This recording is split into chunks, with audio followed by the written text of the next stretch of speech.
Hello and welcome to episode 32 of the Fire Them Cannons podcast with Cal and Anton. I'm Cal, my co-host here, Anton. And today, it's not gonna be a very cordial, pretty happy-go-lucky time on the podcast today because me and Anton have been going back and forth pretty much since the game on our outlook on the club and the result and what it means and stuff like that. We're going to get into it. We're going to be talking about the mentality. We're going to be talking about the coach. We're going to be talking about the tactics. We're going to be talking about Gyökeres. It's going to be pretty fiery. And the topic list is pretty short today just because I know it's going to be a little bit more back and forth than usual, but that's okay. That's okay. And please remember to hit that like button. It helps support the channel. And please subscribe if you want to see more. How you doing, Anton? How you going, Cal? And how you going, Tone? Who says hi, FTC? Um, guys, I think one thing that's real beautiful about this channel in particular is, while Cal and I generally agree on a lot of things, and we're all a lot of times kumbaya. Today, we basically embody the fan base. Half of the fan base feels like I do, and half the fan base feels like Cal. And somehow we've split right down the middle here on this pod. So yeah, it's gonna be a good one. So strap yourselves in, ladies and gentlemen. Yep, strap in. And Tone, I told you United was going to do a job. You did, and they did. And to be honest, I wasn't expecting it to be as insane as it was. Like City actually got bopped. It's like they deserved to eat like 3 or 4 nil. That was an amazing result for them. So yeah, you were right. You were right. But man, let's get into it because going to like this game, I had so much chest going into this Forest game. I took a look at the performance against Chelsea, which I thought was a very good performance because of how we pressed, our intensity, our ability to the ability to play quickly with the ball, move the ball around. I was very happy with the Chelsea performance, and I was one of those guys that this I wasn't even disappointed. People were disappointed with the win at Stamford Bridge. I wasn't one of those guys. I was like, hey, we conceded, but we played really well, and this is what I want. You respect football. Respect football. Mm. So happy with the result. We watch Manchester City get obliterated. They drop points again. This is the third week in a row that they drop points. By the way, that Uh, scoreline did not does fully flatter Man City. That yeah, should have been 5-0. It was literally yeah, 5 goals. yeah, Three of them rubbed off. yeah. So I going into this Forest game before the City result, I was like, okay, you must. After seeing City drop points, I was like, okay, nah, there's no way that you go away to 17th play Forest, dead dash ball, and you don't do something for me. Forest was never going to do anything against us. It would always be about us just putting the pressure on and then scoring. That performance was the worst performance of the season. Oh yeah, I It agree. was the worst performance. And why was it so bad for me? First of all, the intensity from our players wasn't there. We looked like we didn't want to be there. Can't blame it on the weather conditions like Liverpool. It was good weather. You mean Everything like was City? fine. You mean like City? City blame it on the weather conditions. I mean, I mean, when we drew against Liverpool again, people were saying because it was raining, it was a bit. I You know heard it's that. funny, Cal, though? To be fair to Hamza, who has said that it was cold, which is why City didn't win, they have not won since it was been cold. So maybe it's true. All I will say is the football that I saw was diabolical. It was terrible. We had no attacking intent. Forest wasn't pressing us. We just weren't moving the ball. We Mm. weren't creating any chances. It was terrible. And the chances that we did manage to create, the one or two, were missing the open net. It was no intensity. We looked okay Oh, in the first half. That second half was so bad. It was absolutely terrible. And for me personally, I thought the manager failed us because, to be honest with you, the instruct based on how we moved the ball, based on how we moved the ball against Chelsea and how we moved the ball against Forest, you cannot tell me that from game to game that they just completely the players themselves decided that we're just gonna play a different style of football. These are instructions. They got told retain the ball, don't take any risks. That's my opinion. I don't believe you play that Chelsea game like we did, and then the very next game you go out there and you just hold the ball like Yeah. we did. Players themselves are to blame as well. No intensity, no fight, no drive. And I was extremely upset watching that game. And this is the second time in a row that this has happened.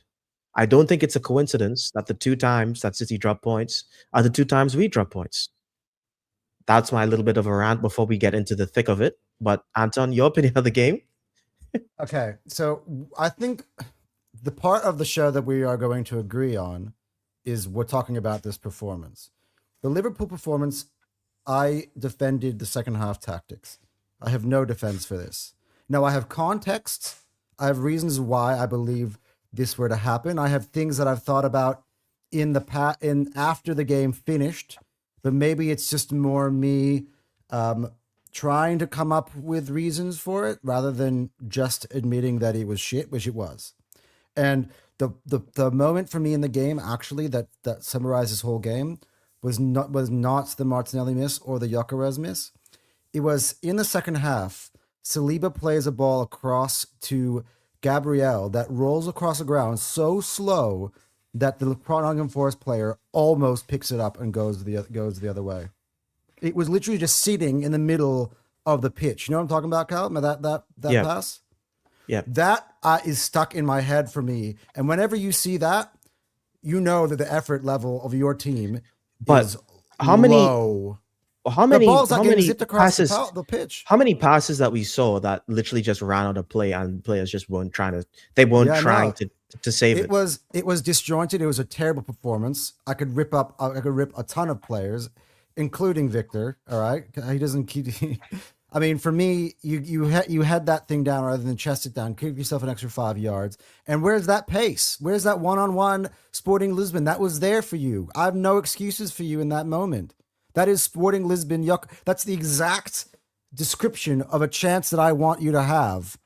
And you got the guy literally tripped over himself and caught up with him, and then was able to send the ball out of bounds.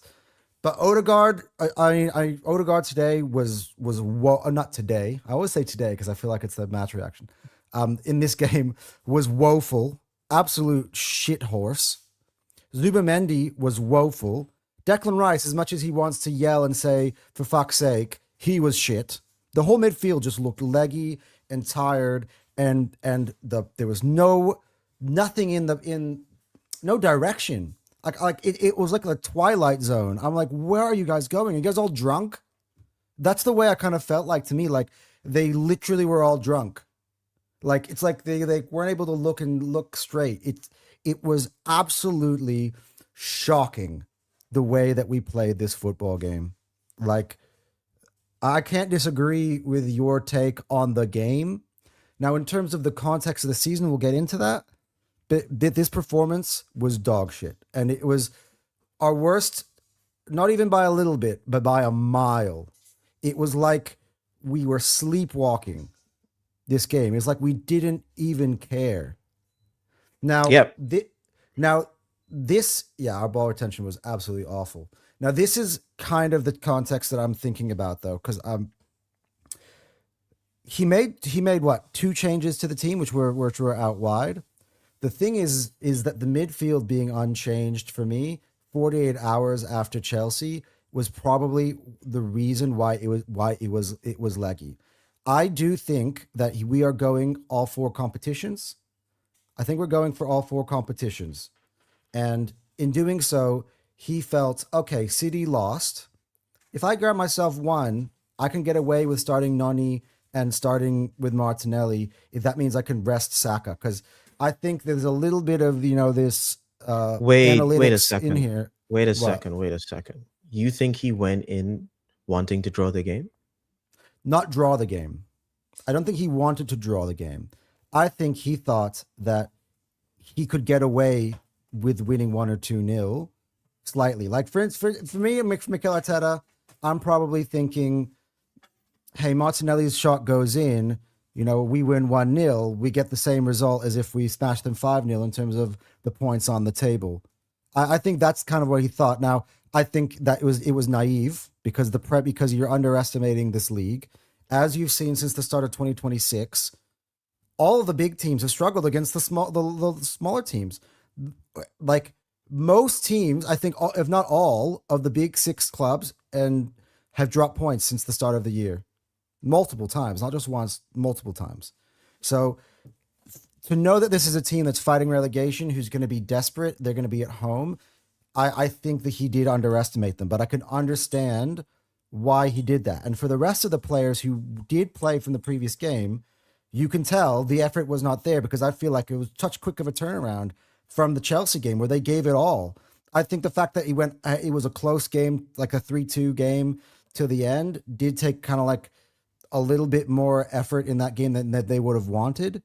And again, I've mentioned this every single time, and every time I've been correct, yet every time I've been laughed at. When we have played our away match at the end of a long week, we have every single time dropped points. Sunderland, Chelsea, Villa, this one. They all fall under the same category. We looked tired and we looked out of ideas in all of those games. We were hanging on in all of those games.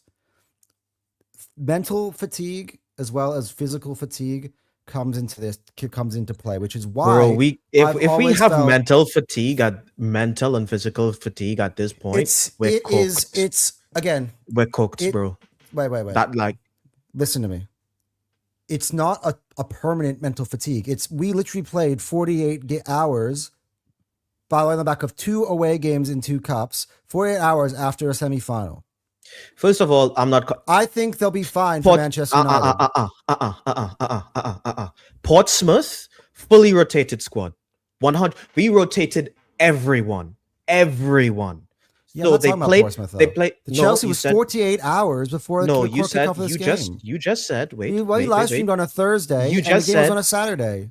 You literally just said after 2 cup away games and then this game. First of all, fully rotated squad against Portsmouth, which was some of our best players weren't even on the bench. So they were fully rested for that Chelsea game. These are professional footballers. Okay, we're not asking them to play 3 games a week or anything like that. They played against Chelsea. They won the game. You can squeeze in a top performance in this league and then rest against Inter Milan. What I think's happening right now is that we're putting too much. Watch us. We're going to take this Inter Milan game so seriously, like so much more seriously. You can tell. Did you see the press conference? Like we're going to take this game so much more seriously. Did you see the press conference with Arteta for this game? I don't have to watch. He was like, he literally said verbatim, "We lost this last year. This year we're going to show that we are different." Dude, Arteta, stop. Like when we were talking about like the fixture list. By the way, I agree with you on this point. Yes, fully. yes. We were going through we were going through the fixture list, and I said, rest against Inter Milan. This Forest game is way more important because it's the league. We've already all but guaranteed that we're going to be in the top 2 in the champ, so we get our home games, right? We're playing Kairat as our last Champions League game. Kairat.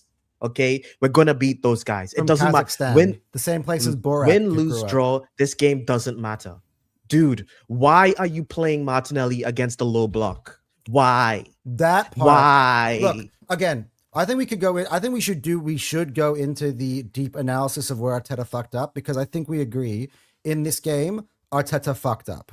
Right? We both agree. Yes. Agree? Yeah. All right.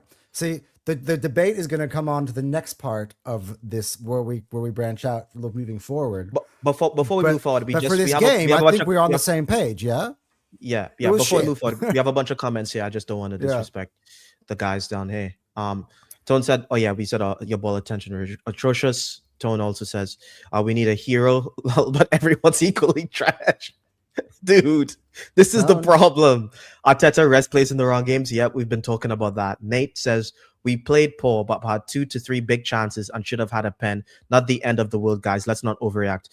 That's my I boy, will Nate. get into this. I will get But- into this. This but is cool. Do you actually? It's a good question, by the way. Now Nate brings it up. Should that have been a pen? I think Yes, it should have been a pen. Stonewall pen. If that was City, it was a pen.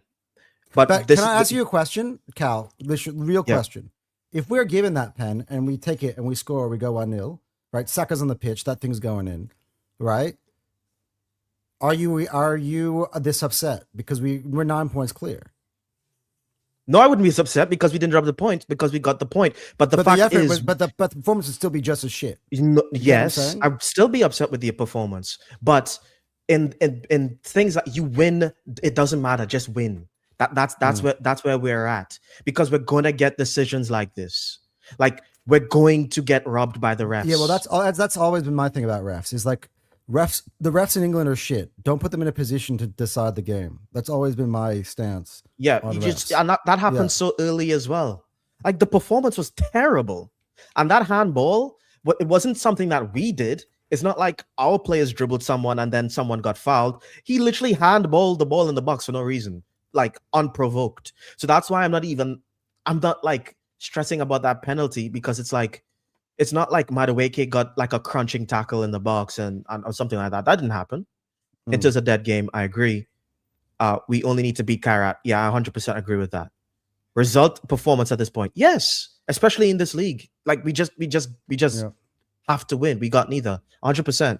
Thank you for contributing to the conversation, Nate and Tone. No, Big Tone's ups been to you here guys. before the pod started. Big up, Tone. Yeah. Yeah. But yeah, it like we just have to win. And just on this point here, like, and no, Tone responded to this with, we're finding solace in other teams' downfall, but that can't carry on. I think this is one of the biggest problems that I have right now. This isn't sustainable. Okay. People make fun of set piece FC, own goal FC, all that stuff. I don't care. I don't care how we score. I don't care about any of those narratives. I don't care about Ash saying Zubimendi is not going to continue scoring goals. I don't care about any of that BS.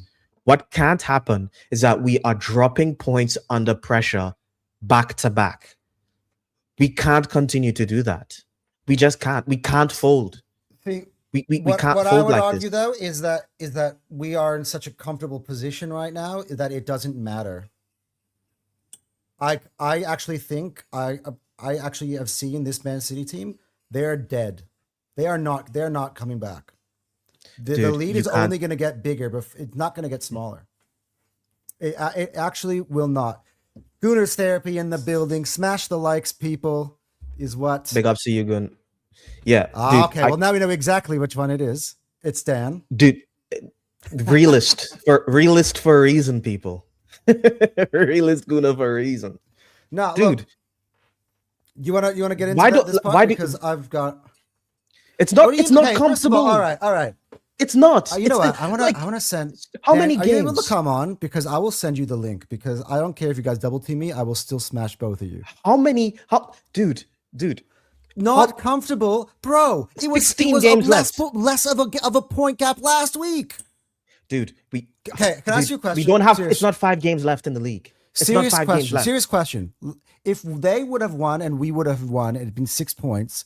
How would you feel? Versus it's 7.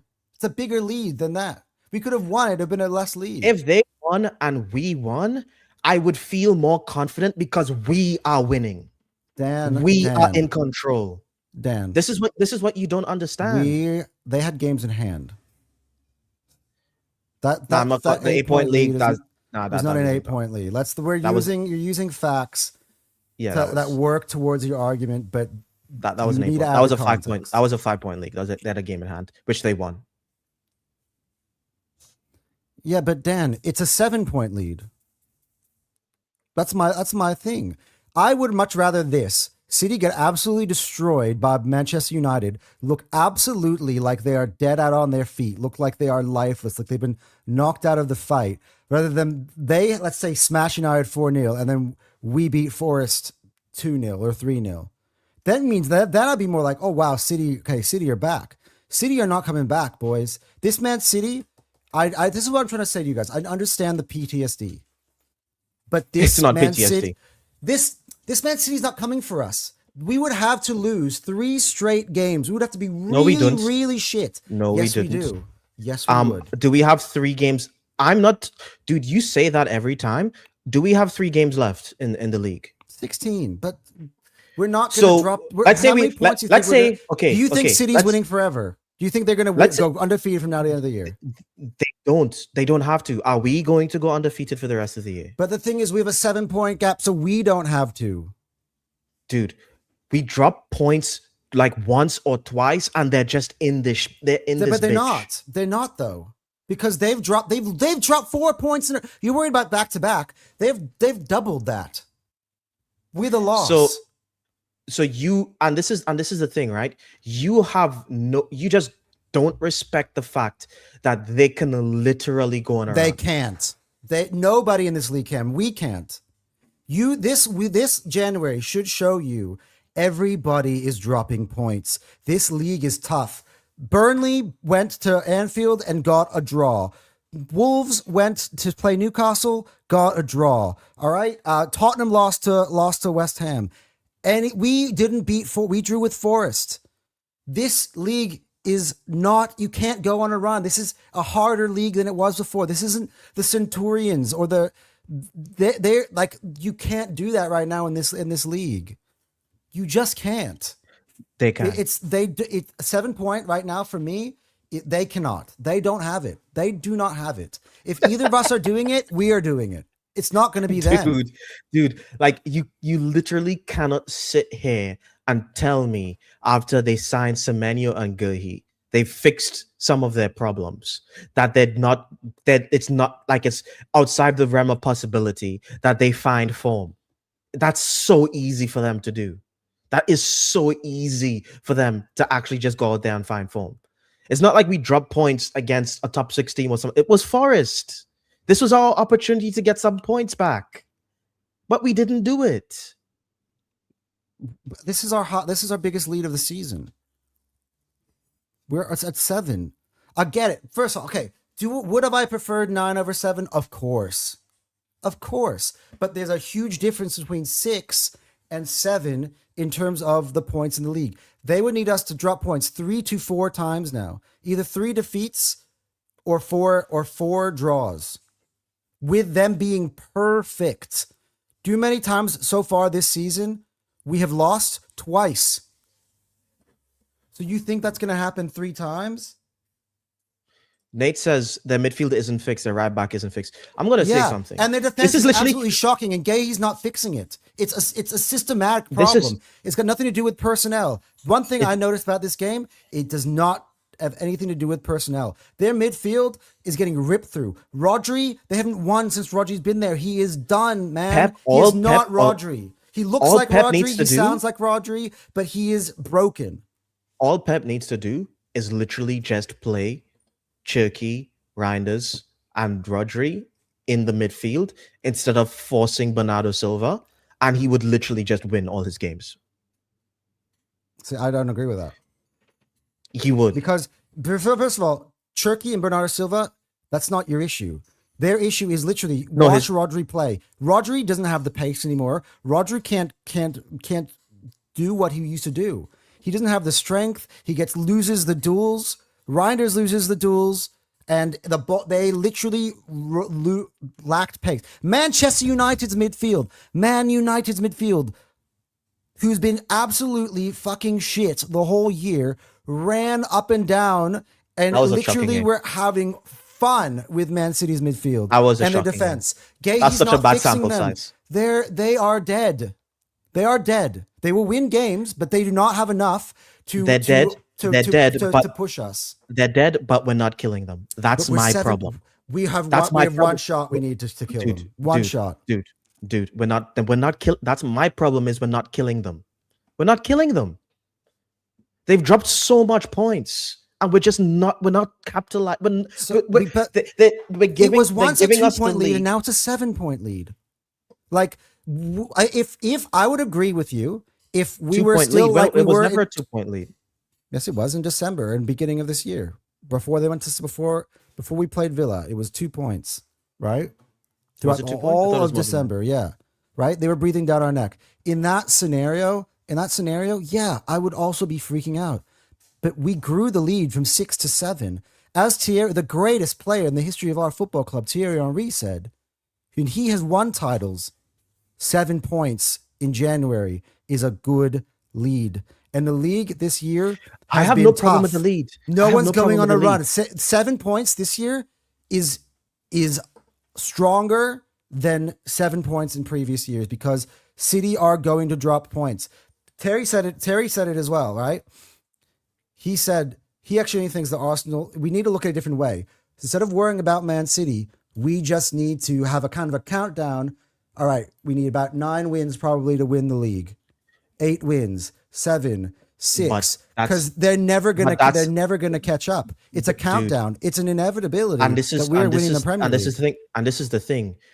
I do not want to rely on City being shit to win the league. That doesn't give me confidence because teams turn it around all the time. That happens all the time. You can't sit here and say that they don't have what it takes when they have shown that they have what it takes. I have an David, example speak. for you David, here. Big David, David. the biggest Arsenal hater I know has said this. They don't have enough to catch you. 3 draws and a loss is not title winning at all. It won't happen. You guys are the champs. David, you absolute bastard. Why are you giving fuel for Anton, dude? Why are you doing this? Because he's an honest man. David, I don't understand what I don't understand why. Like Cal, you know how much love I have for you. You are my brother. But you literally, when we went to a 7-point lead, said, I have now given up on this team completely. We are never winning this. But we have our biggest lead of the season. You chose a moment to say that when we have our biggest lead the entire season in the league. Dude, it's less games to go than it was before. You want to leak the DMs? What did you tell me? I didn't leak anything. You told me I don't respect City at all. They have to earn my respect. This is what I have to deal with, people. Anton is telling me this version of Manchester City, as David rightly says, has dropped 4 points in the last 4 games, are dead and on the mat, have to prove to me that they win me 1 game, Man City. They haven't won a game in the calendar year at all. Win me 1 game before I'm start talking about them stringing together 7 or 8 or 9 or 10. They're not. The max they'll string together, I'm going to put it on the line, is 5. We've literally seen this happen before. We've seen this happen before Dan, so many times. All right, Dan. Let them go ahead. They can buy whatever the fuck they want. Try to throw more money at the problem. It's not going to fix Pep. His defense is shit. It's shit. Their fullbacks are trash. There's no more Kyle Walker, which people forget. Right now, what do they have now? It's Mateus Nunes and Nico O'Reilly. I'm not fucking scared of that. I'm not scared of Abdulkadir Kuzanov. Abdulkadir, whatever his name is. He sounds like a UFC fighter. I'm not scared of him as a footballer. I'm just not. Dude, that's a violation. They can have Gahey. That's nice. It's a little island floating inside of a massive ocean. Very good. And they have a Donnarumma. Fine. So that's like the mainland. But beyond that, I'm sorry. They're toast.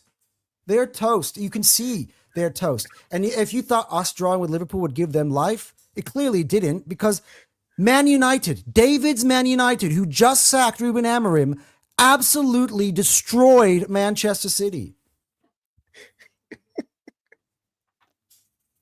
Not even Nate's not disagreeing. Now Anton doing too much, Laudation. This is what I have to deal with. This is what I have to deal with, people. This guy is like a force of nature. He just will not quit. Dude, how are you so much hype after that performance? Again, I'm not hyped about the performance, but I'm comfortable about the league position. I'm confident that this league is ours. This isn't about the league position. In fact, Terry Fleurs, the biggest fence sitter in all of the world, no offense, love you, brother, told you that Arsenal are now clear favorites after we drew to Nottingham Forest. Like he was literally making fun of me for saying that we were clear favorites weeks ago, even in a the next week game. ago. Who plays first in the next fixtures? They do, but by an hour and a half. Okay. You kick off right Are you after confident if they drop points that we will win? I don't think they're dropping points. They're playing Wolves. Are they playing Wolves? Yeah. And we play Manchester United. I think, and this is the problem. And this is the problem, right? Don't be surprised if this Manchester United team, because they're gonna beat Wolves. Don't be surprised if this Manchester United team comes here. Nate, Terry told me that he was gonna be calling us clear favorites privately before he told anybody. After the game, because he was like, it was more about the fact that he knows that Man City don't have anything, more than to do with Arsenal's performances, to be honest. He doesn't think that City are capable of stringing together enough games to win a Premier League season. And that's the thing is, right? So yeah, no, and look. This is the problem I have with your three game analysis, right? First of all, teams get second wins, team get life. Manchester City are not shit. They're just not. Like, you're completely underestimating them. You're completely disrespecting them. They have a bunch of very, very good players. They have the best striker in the world playing for them. They have one of the best, which means they will win games. I'm not saying they're going to lose all the rest of the games. Turkey is literally the best attacking midfielder in the league right now. And all they have to do is figure out how to play. All Pep literally needs to do is get out of his own way, because he has the tools. He has all the tools, and this is my problem. You're talking about a championship manager who has a big ego, dude. Easier. This is Pep. Like, let's he won't get out of his own way. Like, please. When you have his CV, he will stick to his guns. Trust me. What he has shown that he's capable of changing his tactics. He's shown that he's able to grind results out. When he came to Algarve, he set in a deep block. And he changed the way he played to get the result. In the back end of the season, when it's winning time, do not be surprised if he completely changes philosophy, drops his favorites, and puts together a winning run. This guy is or not. They've spent their way out of a bad situation, and they have the tools. They go to Wolves, they're gonna beat Wolves. Do not be surprised if this Manchester United team, reinvigorated, comes at home. Comes to our ground and puts together one of the best performances you've ever seen them put on, because they're capable of doing that. Again, and this is the problem with not winning against Forest, because if we beat Forest and then we drop points to Manchester United, then it's fine. But now we've put ourselves in a shit situation because we've dropped 2 games in a row. Wait, sorry, Cal. Honestly, I have to ask you this question again. If on our last pod, I gave you these 2 options, we would either be 6 points clear and 1, or 7 points clear and drawn. What would you have taken mathematically? What literally in terms of the context of the whole season? What would you have taken? Take the point. But I don't like the performance. I don't like the performance either. I also don't like the performance. You didn't answer my question, though. You see how you dodged my question? I said, ask it again, I'll answer. Wolves, they are going to beat Wolves. Would you be surprised if Manchester United comes out our ground and we draw again? Is that outside the realm of possibility for a reinvigorated Manchester United team to come at home and draw again? And we draw. Is that crazy for you? It's not crazy. By the way, this is the Premier League and it's a tough league. Yeah. Right? Yeah. My gut feeling is, by the way, Arsenal's not going to. We've not stopped scoring for the rest of the year. We've not just gone quiet. I think, to be honest, this feels to me, and I'm going to say it now. This is 2 Prem games in a row that we haven't scored. By the way, this feels to me, and we've been here before. Before we played Tottenham, we drew against Sunderland. We came back. We responded with a huge, massive home game win against Spurs. We also responded with the after we were all worried that our offense wasn't working, we were wasting all these chances. All of a sudden, the lid blew off, and we demolished Aston Villa. This Man United game for me, I always kind of have a feeling. Even in this Forest game, I felt Ben White, he's been playing his third game of the week. I'm a bit nervous about that. How we have nobody to rotate in the defense. How we're not going to be rotating this midfield. You know, like I was nervous about the fact that the game just was coming a little bit too early, and that we didn't really have the options to kind of rotate in where it was important. Now he rotated up front where he could, but he couldn't rotate in the back and the middle. And for me, I was like, I'll be happy to come out of here with 1-0. That's the vibe. It was the same vibe I felt before Sunderland, and it was the same vibe I felt before Villa. In fact, Villa, I had a massive bug in my stomach because I saw that lineup. I'm like, we're not winning today, right? This Man United game, just like I felt with Villa, just like I felt with Spurs, for me feels the exact opposite. Like this team, we're going to go back. This is a team that I believe is going to self-evaluate, and they're going to come out of the blocks of that game knowing how important it is and firing at home, and the crowd will be up for it. I think too. So again, I also think there's a sheer difference. And by the way, thank you so much, Manchester United, and to David. And again, if you guys win, I won't be surprised. I'm not disrespecting you. This is literally just me talking about my own club, right? But Man City's defense is absolute shambles right now, and they were when they were fit too. They were when they had Diaz and Vardio fit. They were also getting run through. Let's not forget Fulham away. Right? Let's not forget Leeds at home, the games like that. That it was already happening.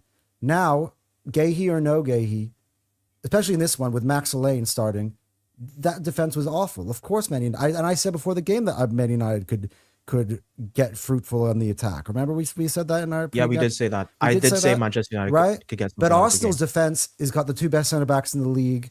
It's going to have potentially Nkapie back for the game, according to Sky, that he's going to be ready for their game on the weekend. We're going to have probably Timber rested in the midweek and be able to be back to like full strength. And we got Rice and Zubamendi. It's a much more strong, solid defense. It's going to be harder for Man United to have their way, especially away from home rather than Old Trafford. Like, I honestly think that we are so far out in front that right now I find it very hard to see them catching us. Like, this is the difference, right? I actually agree that we don't have the mentality. I think that we are doing the exact same stuff that we did when we bottled the league. The difference here is that there was a team on the other side that was waiting to punish us. That doesn't exist anymore, and we can get away with it this year. And that's why I'm not. You could be right that we don't have the mentality, but it just might not be a problem this year.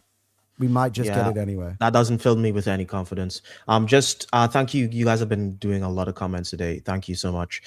Nate says, City still play Pool and Spurs away in 3 weeks. Yeah, that's a big one. 3 draws just like 3 years ago. We won 3 in a row. History repeats itself. Yep. Yeah, but they won in all those games. They've dropped points in both of those games. They've drawn and lost in those so far in those 2. Also, transfer window not closed yet. Yeah, we spoke about that. I'm sure we were 7 before. Now we won't. We were 7 before Chelsea. Yeah. Anton is onto something here. City could go on a bad run over the next few games and the title could be done. If City, like Tone says, come on, Wolves. If City drop points against Wolves, I don't care what happens against United. I'm on Anton's side. Like there's no way. Like there's just no way. Like, don't write Wolves off. Like, if they do something against Wolves, that would be a barometer, right? That would show you how that would be. I'd have to put my hands up and said I like Aston Villa's in a title race. Like at that point. No. It's not even Aston Villa. I've actually in my tiers, which are going to come out tomorrow, I've actually called them the Mirage. That's what Aston Villa are. Like it's the Mirage. Unai Emery. They are not. Unai Emery. Unai Emery told you himself, guys. He doesn't even think they're finishing top 5. Dude, where's Lou? Because I was in Lou's chat. I was in Lou's stream, and she was. I just hopped in, and then she was talking about Aston Villa, and she's like, "Oh, you guys, you don't respect Aston Villa." I'm like, I don't care, Lou. I don't care about these frauds. This was before the game. I don't care, Lou. They're shit. I don't care about Unai Emery. Sean talks football says is laughing at Anton. Nate the Gunner says even if we lose to Manchester United, we haven't lost home at home this season. We're still 4 points ahead with an easier run. And dude, like we have to beat Manchester United, dude. Like I can't do this. I just can't do this, bro. Ain't seen Arsenal bop ball like Manchester United did against City all season. That's a lie. That's not true. That you lie. Come on. I've seen you dancing outside the Emirates, singing as a song after we smashed Tottenham. Right? That's shameless. There's a video. I can play. I can find it. It's on AFTV. He's right. Man? We caught them at a good time and capitalized. They haven't been a great since the turn of the year. Yeah, that's true. Odegaard and Gyökeres start against United. No win. Here's his agendas. That's the Odegaard agenda. Two least favorite players. All right. The Odegaard agenda is stinky, bro. That's a stinky agenda, bro. I wouldn't be going on the coattails of Odegaard shouldn't start. He had a bad game. He's but Eze needs to. This year. I need to see Eze against Milan or something, bro, because bro needs. I need to see Marley Salmon against Milan. I swear, I do not want to see both William Saliba and Gabriel start. They will, but I'm just like, come on. I don't want them to be tired against Man United. Dude, he's taking these Champions League games so seriously. This is my back four against. I'm actually gonna make it very, very clear. I don't care about tomorrow's game. We'll talk about it, but I don't care. Like, this is my back four. Literally, and Inter, have fun. Miles Lewis-Skelly, Marley Salmon, Ben White, and I don't even know who I'm putting it right back, Josh Nichols. Dude, please. I literally, I do not give a fuck. We'll beat Karat 3-0 and finish. I told you, like Arteta was going to take this game most like really seriously. Remember in the last stream we were talking about it, and I told you Arteta was going to take this game seriously, and you were getting angry, and I had to say, hey, dude, I just know Arteta's going to take this seriously. Yeah, you were right. You were right. He rested players against Forest, so he could play a strong lineup against Milan. I think he was also resting. I think, to be honest, I think he's looking at it in this big thing. He's like, I'm going for all 4 trophies. If I have a chance to rest Saka today, maybe. We don't know, like, if he was on the red zone or if he felt like, like I heard that Saka had a minor little injury. That's why he didn't start in that game. Okay, I get this. Madueke wasn't that bad, but the Martinelli against low block, bro. That I agree, bro. The Eze thing, I'm sorry, Cal, you're gonna have to concede. Eze needed to start this game out of Martinelli. I concede. We're gonna talk about the managers soon, but I just want to get through some of these comments. David says, but a draw for Arsenal this weekend, I think, would be 5 points if City win, right? Only thing that would rock the boat is a loss home to United. The fan base would panic. Of course, you would want to draw against Arsenal. I don't want that to happen. I mean, they dropped in 3 times like we did back then. True. Wolves almost got a point against us. That was actually a better performance than the Forest game, believe it or not, because at least there was a little bit more effort in that game. This game was no effort. You are just scared of being laughed at if Arsenal fail to win the league. How do you expect Arsenal not to go through challenges other teams are going through? Top 4 teams drop points. I don't care about being made fun of. You think Cal doesn't care? Cal doesn't care about rivals. That I will know. That Cal does not care. I want us to win the league. Mm-hmm. I want us to win trophies this season. I don't care about rivals. What I'm telling you, Cal, count down. Set a clock. When's do we play Crystal Palace? Set a clock, countdown timer, and call that Champions Celebration. And we're just counting down the days until that happens. That's how Arteta now has experience backing back the boys. They need to show that they have experience by winning this game against Manchester United. That's what they need to start. I do agree with that, though. If we were to drop points against Man United. We can't be dropping points three times in a row in the second half of the crunch time season. You can't show me that you can't show me what you showed me at the start of the season, which was amazing, and then start crumbling at the back end. I'm sorry. If we bottle it and someone clips what Anton said today, it's going to be a long day for him. Dude, like, forget about clips. Forget about YouTube I'll just stuff. say what Cal just said. I don't care what rivals think about me. I just want to win the league. Dude, we don't care. It's the same thing. Yeah. Like, we will say things on here and we don't care.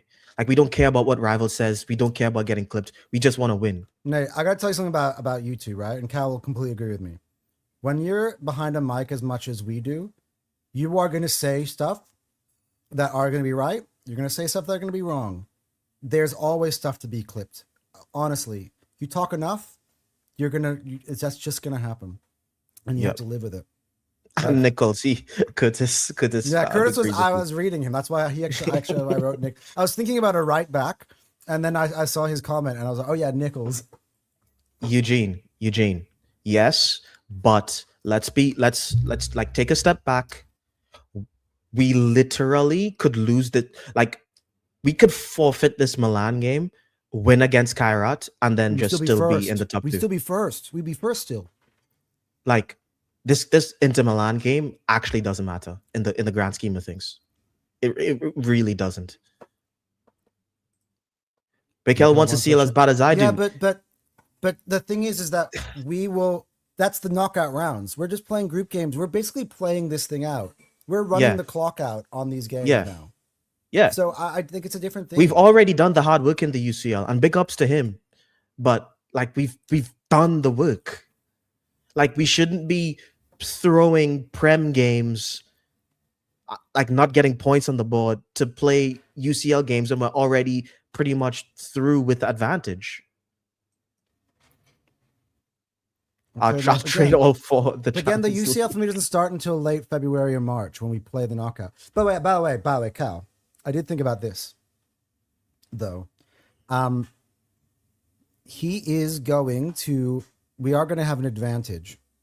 If City don't make it into the top 8 in the Champions League, they're going to have to play one extra round without that we are be resting at home playing. Nothing. Yeah, that's so that's going to be maybe that's kind of the thinking here, which is like, all right, fine, I'll just one more at bat. We're going to go at Inter. We're going to win that game and we're going to kick our feet up, and then they're also going to have to play extra games that we won't. But I think we're going to be able to get them anyway. So, but hear me out. Let's win every game on the way to Champions League glory. But see, that's the thing. We could win all 8 of our group stage game and lose in the round of 16. That's just football. It's. I hate to tell you this, right? Like, I would rather rest our players now and have a fit squad when we hit round of 16. Like, if someone gets injured tomorrow, God forbid, somebody important before we play Man United, I'm gonna be mad. Like, we don't like, why? Dude, and especially because we play Kairat. Come on. This is big bog surface halftime hooks. Says we shouldn't go full strength, but we need to respect Inter. To be honest with you, dude. I mean, you have to obviously now we have to respect Inter because we literally threw the Forest game to play them. You know what I'm saying? I guess now we have to put in some kind of a performance, and based on what Anton, what you're saying, Mascara can play. Mascara was fit the other day on the bench. Mascara can play Inter. He's gonna play it. He's gonna play like the strongest squad possible, bro. I'm trying to make it a little bit more respectful, though. You know, he's gonna treat it like he's the Bayern Munich game. Like, this is about pride for him. Yeah, but just now that. Now I'm a normal guy. You guys big time on TFT. Yeah, right. No. To be honest, halftime hooks, we're just normal guys. You know, like, I've only been on the terrace. Hooks is on since August. Hooks is on 10K subs. I'm pretty sure now. Yeah. Like, don't believe this. This guy's a fraud. Don't believe this guy. Yeah, Curtis is just giving love to Nate. Right now. Getting into the manager, do you think that this defensive way that we're playing, because this is something that popped up before and we've been kind of fighting the good fight and we've been saying, no, he's not a defensive coach. We play, with a super high line. It's like we don't agree with the narrative that, Arteta doesn't go for the win. I'm sorry. In the last 2 games against Liverpool and against this Forest team, I don't see a coach that's going for the win. Yeah, look, I tend to agree. Like again, we separate two different. These are two different arguments, right? I do not like the way we approached either of these games. I don't like the performance in either of these games, and I don't like the result in either of these games. But I do still think we're comfortable in the position in the league. And if we pick up our form and it goes, as long as we don't slip off of the map, I still think we're just nicely taking this thing along. We get 1 week closer to the end every single week. That's kind of the way I feel right now. But yeah, the manager in both, I just don't know what's going on. What annoys me the most, and I'm pretty sure, Cal, you're thinking the same thing. We've had poor first halves a lot this year, but they've generally been followed up by incredible second halves where we come out, Arteta lights a fire up the ass of the boys, gives them some good halftime speech, and they're out of the blocks flying. And by the way, no team in the Premier League has scored more goals between minutes 45 and 60 than Arsenal Football Club this season, right? Which is something I give him a lot of credit for, by the way. This is something that we didn't do in previous seasons. What annoys me about these last two games is that it's actually the exact opposite. In terms of when the second half turns on, we've been worse than the first half. In both Liverpool and this one, our best chances were in the first half, in the first 25 minutes or so, I would say. Right? And in both of those games, we felt like we were on the front foot from kickoff, and then it fades. The minute that the other team got a period spell in the game, it's faded. And all of a sudden, for me, it is concerning, these performances. I don't like the subs, by the way. So this is one thing I'll say. I'm going to go against. Hold that thought for a second, all right? Mm-hmm. But what I don't like. So everybody goes like, "Hey, Arteta, at least he was proactive. He made subs." But Mikel Merino for Odegaard is not a sub that is winning you the game. You waited until the end of the game to bring on Eze. He was your last sub. Eze should have started the game. First of all, Trossard comes on, does absolutely nothing. Zero impact for a halftime sub. Zero impact. Gabriel Jesus is literally out there just what Cal, yeah. I said this. I don't want to see Jesus. I don't want to see Jesus. He's not the future. Why is Havertz not playing, by the way? Jesus isn't impacting games when he's coming on. He's not the future. We're getting rid of him. I would literally rather just have Gyökeres just sit there, because at least he's the future. All right. Wait. Nate, before you pop out of here, I'm going to have Cal's back here. Cal is not saying Arteta out. Cal is not saying Arteta can't win us trophies. Cal is not saying that the manager is like this massive problem. We got to get rid of him now. That's not what he's saying. He's criticizing him in these games and wondering what is going on, which I think is valid. So I do not want to put Cal in the same category as some of our lunatic Arteta out fanboys here who are literally telling me to sack him and hire the guy from Crystal, Oliver Glasner, tomorrow. All right? Like, you know what I mean? Oliver Glasner isn't doing anything, people. I'm just saying, Nate. And Nate, I know you back me to the hill all the time, so that's why I'm talking to you mano a mano, being like, leave Cal alone, right? All right, guys, remember to hit that like button. Please subscribe if you want to see more as well. It's been a good stream today. Tone Curtis says as a starving bro. I know, but to be honest, at the same time, Curtis, we had an argument. Me and Anton had an argument concerning Eze. Forgot my name. Oh my god. Yeah. Me and Anton had an argument concerning Eze, and but that was like a month ago, and Eze is just not getting games, and he's not trying to embed him into the team, and it's becoming a problem now because we need him. We need him to come on, and we need him to score winners for us. It's the back end of the season, and I don't think Martinelli's doing anything for us against these low blocks. And when we're getting rid of Odegaard, like if Odegaard has a stinker, we should putting Eze on there at like the 60th minute, and not Mikel Merino. You know what I'm saying? So yeah, that's a problem. Uh,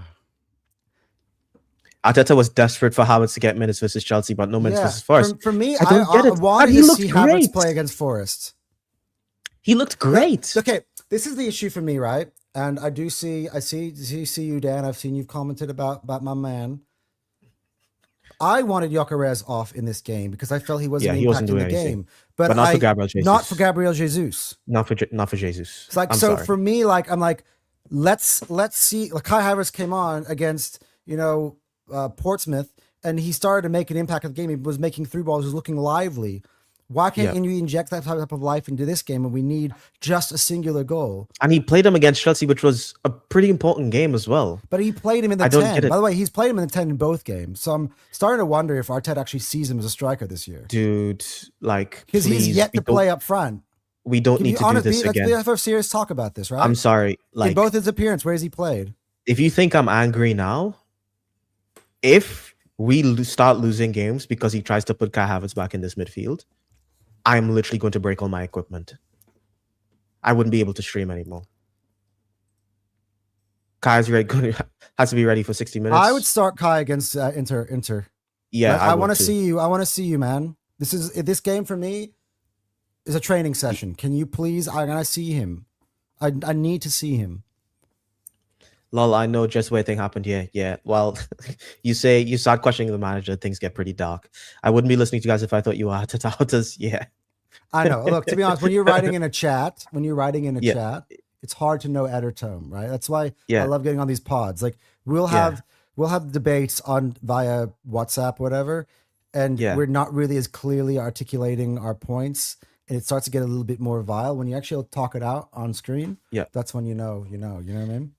Because it says Ode needs some bench time. I think but less about the performances, but more about the fact that he's played too much since he's come back. He was a bit tired. Maybe he needs some rest. Because Gyökeres is not the future. Come on now, you admit you're wrong, dude. Like, to be honest with you, I'm gonna like, I don't believe in Gyökeres anymore. I don't. I just don't believe in him. But we're stuck with him. So we have to make it work somehow. You know, here's my point, right? I heard you guys chatting away in the TFT group when I was asleep, and I woke up to watch some things, and I heard this conversation about Cal saying, "Oh, we're stuck with the Gyök. Oh, he's not the answer." Here's a funny irony. We're stuck with the Gyök. Sorry. He may not be great this season, but the last time we won the Premier League, Thierry Henry was the striker of Arsenal. The next striker that could have won the Premier League starting for Arsenal would be Victor Gyökeres. So we bought him so we can win the league. And if we win the league, I mean, Kai Havertz didn't win the league with him up top. You didn't win the league with Jesus up top. Didn't win the league with Van Persie or Giroud or Aubameyang or Lacazette. None of them won a Premier League title. We're not winning because of Gyökeres. No, we're not. But I'm just saying he doesn't have to be the best player on the team. You got Bukayo Saka. He's like on the pitch. He's literally like on like game to game. He's like 9th or 10th, or like consistently. Unless someone has a stinker, he's like the worst guy. It's just not good. I mean, I do think he's gonna get better. I do. I hope he's gonna get better. That Chelsea game was a good one. Again, this is 48 hours after that. The physicality, this with Forest, dude, like, I'm sorry, dude. Like, this is the Prem. They're all physical. Everyone's physical, bro. Like, everyone. Like, if you can't man up against the Forest defense, you're not manning up against anyone. Like, let's be honest. To be fair to Forest, right?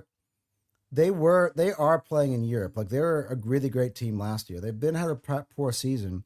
But they've had, again, I said in the preview, they've beaten Liverpool this season. They've beaten Tottenham this season. They've had a few other ones where they got against some big boys this year as well. Was it Chelsea that they got the result? But they've gotten some good results this year. Like, bro, But the point to Curtis's point, right?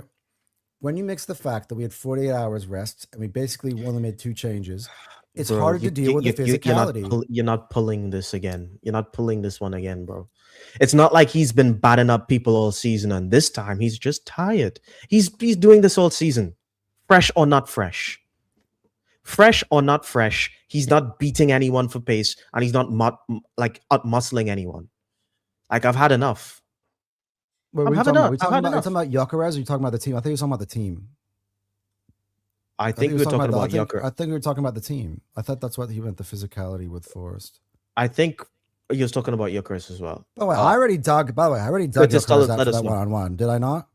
Yeah. You know what's so funny is all these conversations start off with, he's not been good. I always start off with it. And then everybody loses their minds about the rest of the stuff. Oh, he said he was talking about Kai, so you wouldn't play Kai because of the physicality. I mean, to be honest, it's not like Gyökeres was doing that good of a job anyway. It's like it wouldn't have made a difference. No, but to be honest though, when you put on Jesus, he's got zero physicality. It's still a drop off. Like Gyökeres is still able to be physical back, right? He's still in taking the punch. Jesus just gets pushed off to the side, like, you know what I mean? Like, yeah. I've told everybody from the beginning, guys, Victor Gyökeres is a tight end. And I got clowned. I saw all the comments. Did you guys just compare Victor Gyökeres to a tight end? That's what he's been all season. He's just been a space eater. Dude, I don't watch American football. I don't know the tight ends. So a tight end basically is a big receiver who maybe get 2 or 3 passes a game, and but he also blocks and he assists and he blocks downfield to open up the routes for his wide receivers. He also helps in the block for the running back. Americans, am I right, people? Anyway, I'm joking. All the 777. It's been a while, bro. He says Arteta fan bias. I love made the new, a whole the 180. pick. Yeah, it's pretty cool.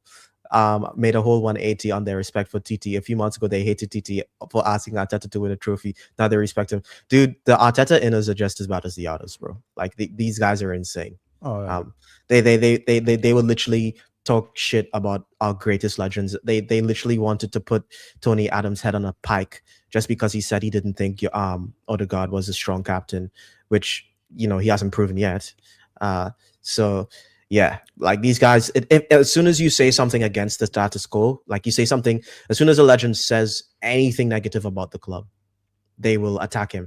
Dude, when Wrighty said that Saka should play left back for England, which was a really bad take, but the negativity he got for that was way over. Right, but the way Wrighty went at that was more of an thinking outside the box thing, try to help England. But as I said, it was most of our best players on the pitch. He wasn't. Yeah, it was a bad take, but he didn't deserve. He got slated. Gyökeres be trying to have left winger. The most Gyökeres offers is his run, but he's not that fast though. But you know what's so funny? He's not that fast. And have you seen him try to dribble with the football? Doesn't work.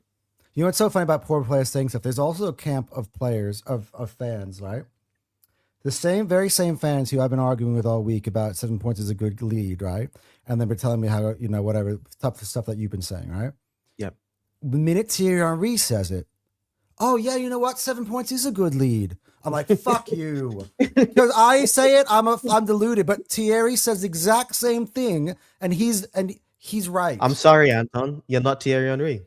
I know. Look, I'll take that. But I'm just like, it's the exact same argument. Like, it's funny though. It's really funny. Henry Burkamp will thought Kanu. I missed the 4-4-2 days. Yeah, 4-4-2 is dead in football. Like no one plays 4-4-2. I think the last 4-4-2 team. To be honest, maybe we should. City. Maybe we should play a 4-4-2 with Pellegrini. I think that was the last. Because our left wing is so dead, we should probably play a 4-4-2. Kai and Gyökeres up top. Kai and Gyökeres, but we would have to drop Odegaard. Yeah. I'm good with that. You're sure I can play your rant about how Odegaard is undroppable. You're like, I mean, I think it's something we should have up our sleeve. Can we ask you that question now, Cal? Honestly, we have like 10 comments. Let's just get through these first. Is Trossard and Odegaard undroppable now? Not anymore. I said they were undroppable because of their form. They've had 2 terrible performances. Your performances, 2 bad performances in a row, and it's time for it. Like not you don't get that in this team. You get 1 in this team. not to. They lost by to the way, Everton. Lol. do you want to see the results so far of the poll? So I made a poll for everybody, as you guys all know, because you And he made the poll because of the name, because it's a fraudulent way to say this. I go, how are we feeling? First option, PTSD, City will catch us. Second option, 7. Somebody's playing with the votes, and they're changing up and down. Is that you? I just voted. Oh yeah, okay, it was you. It says the first option is PTSD, City would catch us, and the second one was 7 points is a solid lead. We good. 80%. Before it was 86, but 80% say we good. 7 points is a good lead. So PTSD, you know. I was talking about Kai. Yeah, we mentioned that. I think that's why Mikel saved Kai, because of the Forest thing. Hopefully he does something. Odegaard doesn't have physicality. He has a bit.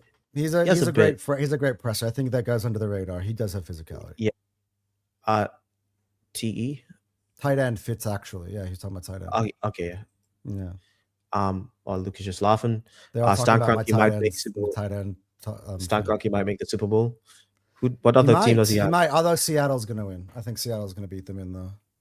If anybody wants to know that stuff, that's also up my alley. Yeah, that's if you want to hear more about football and stuff, that's Anton's channel. He does that there as well. I haven't done it for months, but yeah. Tight end wearing Tims. Yeah. You know what? Big heavy ones. You know what? Travis Dude, Kelce, he controls the ball like he's tight end. Dates Taylor Swift's. Tight ends get the girls, right? So I feel like the rational fan base is less than 1% of our fan base. We're not going to be rational for a very long time. Like, I'm gonna tell everyone in the chat here right now. Even if we win the league, people are still going to be Arteta out. If we put in two bad performances next season, people are going to be Arteta out. They're going to want him gone. Slot won the league, and most of their fan base want him out. Yeah, which is insane. But like, it's not going away. I think it's going to be, we're going to have to win like a lot to weed out a lot. We're going to have to like almost inject the fan base with like new blood to kind of dilute the crazy people. Lol, F Odegaard. Jesus Christ, why F Odegaard? Oh, Curtis. Oh, damn. And that Curtis proceeds to say he wants Eze behind Kai in a 4-4-1-1 with Eze behind. We drop into a 4-4-1-1 a lot off the ball. That's actually our main off the ball formation. To be honest, Eze, I would do. Where we have Saka and the left winger, whoever it is, support. I would love to be honest. I would actually kind of like to see this, honestly. Yeah, I mean, I think Eze tomorrow. I think Eze and Kai, because that works tomorrow. We haven't seen Eze and Kai play together. I think Eze and Kai playing off each other. I haven't seen Kai and Victor play together. True, actually. Next time you make a point, Andre. I'll let that slide because you're in here. Right? This just starts with the Henri says. Andre is crazy. Well, at the time, Henri hadn't said anything yet. You know, he only said it afterwards. My Chargers are out, so I'm rolling with the Cronkies. God damn, switching sides. Gronk. Do you know what this means? Yeah. Rob Gronkowski, former tight end of the Patriots. Oh, you're talking. It looks like the Patriots might go back to win it without Brady. That is devastating. How many football fans are in the comments with the freaking Patriots? Your people has invaded the Arsenal conversation, bro. No, they are exactly my people in terms of they can talk football and they can talk football. It's absolutely amazing. That's the type of community I mean, they can talk football and they can talk egg ball. Anyway, because you were saying Odegaard had to be dropped in the 4-4-2, I was agreeing. Oh, I see what you're saying, Curtis. Yeah. Alt says, I was looking at our record this season. We've had 2 losses this season. We are doing very well at the moment. I feel we struggle against Prime City Pool, but luckily we're not competing with them. My point exactly. Right. Perfectly. That's exactly my point. I do think we are doing the same stuff that we've done in the past, but we can get away with it this time around. Chargers, my American football team. Jesus, there's so many American football fans in here. Yeah. Hand egg, 100%. True Arsenal fans must support the LA Rams. I don't know about that. I mean, I'm Do trying to you think who's left. Who's left? Patriots definitely do not want. Probably say I'd want. No, the Broncos are going to be done. They don't have Bo Nix. Seattle. I probably want Seattle to win the thing. I all mean, the right? Rams, I guess, but I don't know. My Anyway, uncle likes the Rams. enough egg ball. Enough Let's talk about this April. Inter Milan game, right? So we've kind of beaten the Arteta conversation. We've beaten the game. Time to look forward. Time to look ahead. Look Time at to see if the Alt's boys could. comment. True Arsenal fans must buy the Arsenal jersey with the crockies at the back, dude. Oh man, I wouldn't be caught dead in that thing. Dude, Cronky 99 Look, I will, on the I back. will, I will love the Cronkies once they deliver us something, right? I think If they they're win us doing a a good job title- right now. If they win us a title, I'll be like, dude, you got me, director of football. You guys bought me all the players that I needed. You bloated the squad so that we could survive the injury crisis. I would be like, well done, Cronkies. You know, you gave Arteta what he needed. He was able to go I ahead think and do they've it. done everything that they could. By the at way, moment. I actually think one thing we should credit Arteta for before we start talking about the Into game. yeah, but also start talking about like the mentality and all that stuff that we're kind of talking about. He has put us in a position where we do have this wiggle room. So you remember the domination, the consistency we've had over the first half of the season sets you up so that you do have more of a room for error in the second half of the season. So I was saying, we are probably have that same until we win it. I think we're still going to have our players even like this kind of lack of mentality. It doesn't happen without winning it. You kind of have to hold up the trophies, feel what it's like to do it, understand that there's a method to getting there before you really get it. Liverpool last year, for example, right? They also struggled in the second half of the season. Nobody noticed it because City were awful and we were awful, and it just happened that way. And if we win the league like Liverpool did last year, I'm not going to care. Like I don't care how we win.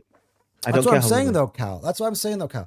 I think I don't see a way of us not winning at this point. City just don't show like honestly, this City team do not make you pay like the previous versions of them. They just don't. And last year's version of City were shit as well. I hope you're right. We finished above City. I want last you to year. be right. We finished above them last year, right, Cal? I know that, but they also went on a run last year, and all those players are still here. So, so he's capable. He's capable of doing something with these players. He's just. I mean, number Pep 17, is just literally number 17 is playing at Napoli right now, so that's the big one for me. Fair enough. Josh better than Stan, but Josh looks like a Bond villain. I know he's up to something bad. No, you know what? Big up to. Can I tell you? Let's have a real talk. Let's have a real talk. I don't want to take too long, right? But think about all the other owners of our rivals and the type of stuff that they're doing and the type of trouble they're putting their managers in. Big up to Josh Kroenke. Josh Kroenke right now is.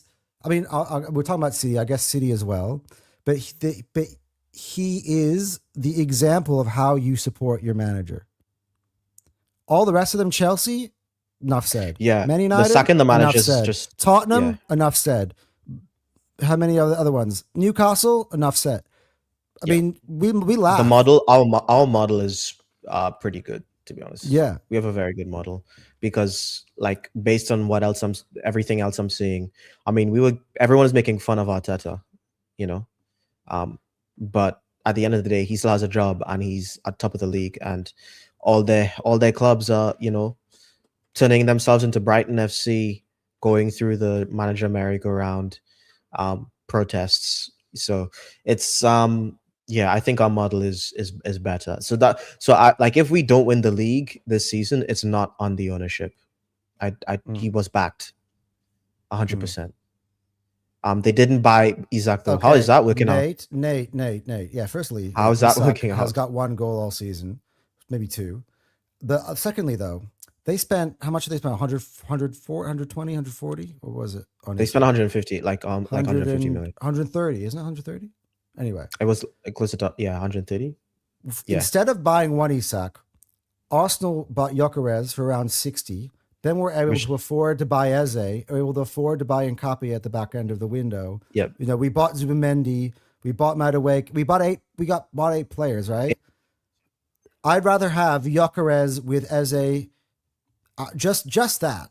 I know neither of them have really hit peak form, but neither has Isak.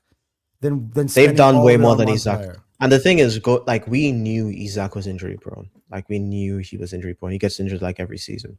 I think his last season was the only season he didn't get injured. But like he just got injured like almost every single season. And it was always going to be a risk if we went in for Isaac.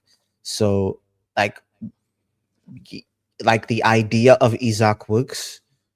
We really should have gotten Ekitike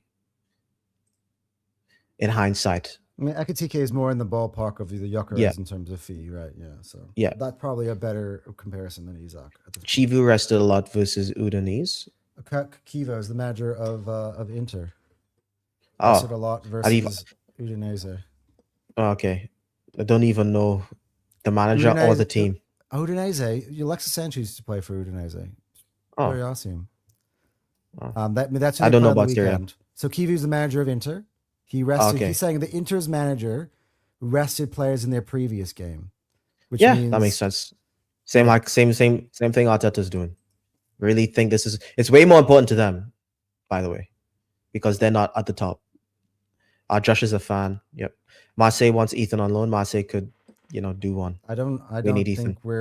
think Ethan also said he didn't want to leave because Ethan said he wants to be a part, like he wants to be here, like part of a championship winning squad. But Ethan like also which I knows think he's 18 years old. Like he's got 10, Yeah. 12 years. I also think him being and seeing like winning culture is important. I think he's right. If we win, Ethan should have a clause in his loan agreement where his interaction with Greenwood and Mope is restricted. Mope. Yeah.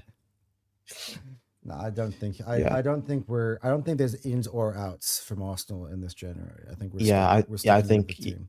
which is fine. I'm not screaming for anyone. It's going to be a. I mean, what do we really need? Like honestly, we have so many players in this squad. Like, Julian Alvarez is going to cost 100 million, so we're not going to get him. He's the only available one. That only available player that would actually help us. Before we buy any striker, you have to make room. Therefore, Jesus would have. We'd have to sell Jesus, yeah, and that's not going to happen. Not right now. So anyway, Jesus. I would love Alvarez. I'm a big fan of it. I like Alvarez. I think he'd be great. Do great at Arsenal. Jesus is on like 250K. I think pretty sure. Yeah, he's the second highest paid behind Havertz. Until we actually announced the Saka deal. Like, Arsenal, where are we? I'm surprised we didn't do it after we drew against Forest, by the way. I'm like, oh, I literally was thinking when we drew the game, I'm like, oh, Saka's deal is going to get announced officially tomorrow, isn't it? But it already kind of got announced. This time. Oh, you're talking about like the press official rollout announcement. Yeah, I thought, okay, you know what I mean? That would be so awesome, but it didn't. That'd be too tongue in cheek. That'd be too tongue in cheek even for them. Yeah. What I will say, we should probably try get into this game now. Julian Alvarez should be our number one target. Dumbo to looking to land him again. I'm not sure if he's going to get the funds for that. But to be honest with you, next season in the summer, the only players I want, and we get these two players, and I'd be over the moon. You get me Julian Alvarez, and you get me Yildiz, and that's the only two players I want. And maybe some cover for Declan Rice. I need a midfielder. Yeah, that's about it. Pick a midfielder, some kid who's talented. Chelsea's answer for center back is another 19-year-old kid. You realize he's someone we were looking at. Chelsea's stealing our homework and overpaying again. Yeah, I know. And he's probably not even better than Mascara. No, he's not. They're finished. We bought Mascara instead. Yep, they're finished. As a football club. Alrighty, getting into this Inter game. We've been kind of talking about it, sprinkling the thoughts about it throughout the segment. And hey, Curtis and Cal, best friends. Yeah, man. I know ball, bro. I know ball. Alvarez and Yildiz is like the ballers. Yildiz is a baller. I'll take that too. Alvarez is a baller. That's true. This Inter game. The only reason I care about this game is because the Arsenal get to play, and I like watching my football club play football. Watch us moan if we don't win tomorrow. Yeah, I will moan. The minute you turn on the game, the minute I could talk about, I don't care. The minute I talk about the game, we go 1-0 down. I'm bothered. Yep. I'm And like, you you know our can't. fans, right? We lose this game. Oh, we did after the Forest game, whatever. Now we lost this one. Fuck it, Arteta outers would fucking cream their pants. Yeah, yeah. Like, to be honest, it's not that that's not that important. Let's But just to be from the honest with start be you, like, hey, because you rested for this game, you better go out there and do something for me. I better see the performance. Win, yeah. draw. Well, if whatever. he does, then it's wrapped up. We're gonna get the I top mean, even a two. draw, because it's still away at Inter. A Like draw leaves the door open for that we would need to do business against Karat to get the number one. A victory against Kairat's, Inter, a victory against Inter means that we could rest everybody. It's done. We will have the top spot by the end of the night. we should be wrapping up Kairat in the first half and then resting in the second. Yeah. By the way, Kairat is Um, way worse than Nottingham Forest. So yeah, yeah. Yildiz has a massive ceiling. Yeah, he oh does. yeah. No. He's fun to watch as well. Cal, What I Cal like got about me into Yildiz, Yildiz. He yeah, sent me all these tapes. He does good yeah. stuff. His decision making is really good. And he has a good strike on him. I think he's good for us. He's not a head down sprint down the line guy, and I think he's a perfect replacement for Trossard. Because when Trossard leaves, because I think this is the last season with Trossard, which I really want us to win, so that we can live something with Trossard. I think this is the last season for Trossard. I think he will just replace Trossard Yeah, because he's very technical. Again, I'm trying to figure out where Eze fits into the picture though. We'll figure it out. Anyway, I'm talking about anything? Inter?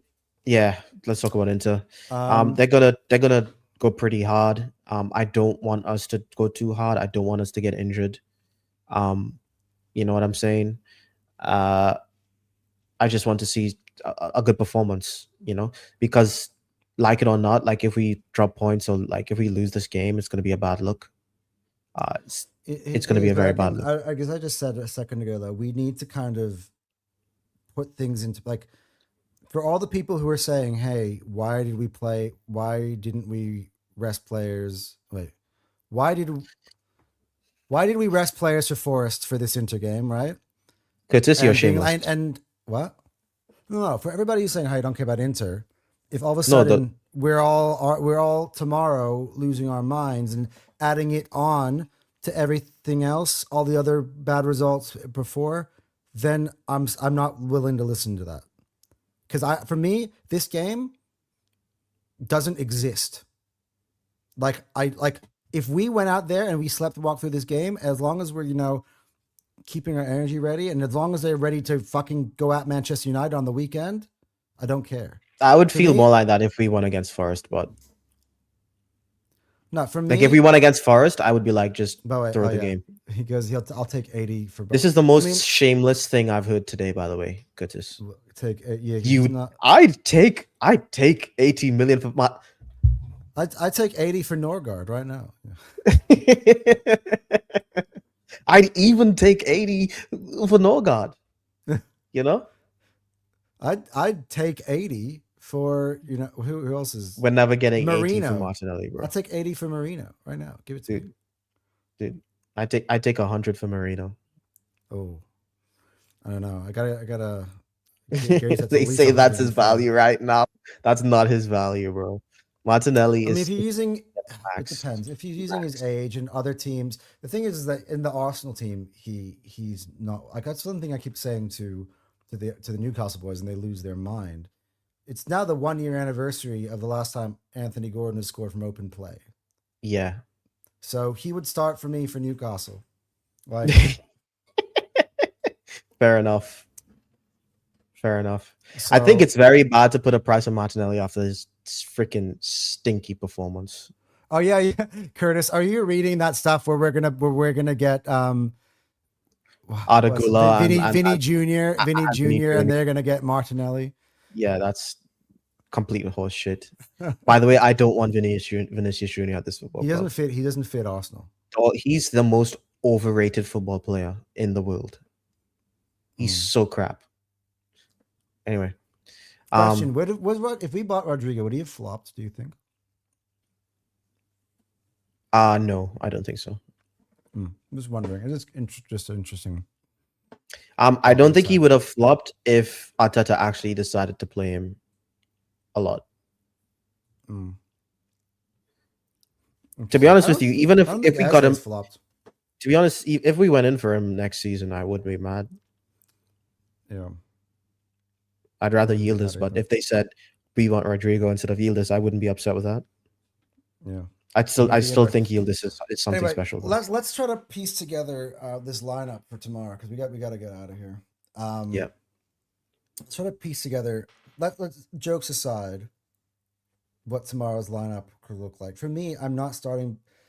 I know what Arteta probably is going to start them both, but I'm a bit worried about that because I do feel like they've just played a lot of games together since they've come back. Gabriel played Portsmouth. I would actually play Saliba alongside Mascara tomorrow. Mascara's come back. Yeah, Gabriel was limping yesterday. I'm pretty sure. I didn't like that. I would literally, you have to take care of these players. But the same logic I was using Forrest for, or for why he rested Saka.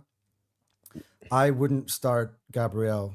We already saw what this team looks like when he's out. Yeah, yeah. I'm not He needs a break. risking. I'm not. If Gabriel is out, then I'm a lot more in Cal's camp. So Cal's now giving you a point in which he would jump to mine. This is where I would jump to his.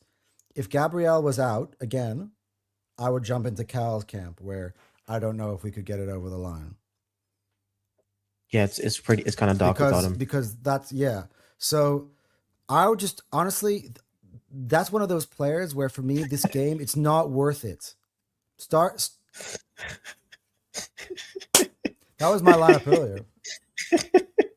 Wait, where's Havertz in this lineup? I want Havertz. He's starting Moreno, bro. Nah, we gotta start. We're starting Moreno and not. Wait, you're starting with. Wait. Sorry. You think we're gonna go to the San Siro and start 2 10s? I know this is a joke. Okay, I'm just gonna process that this is a joke. I get it. Okay. yeah.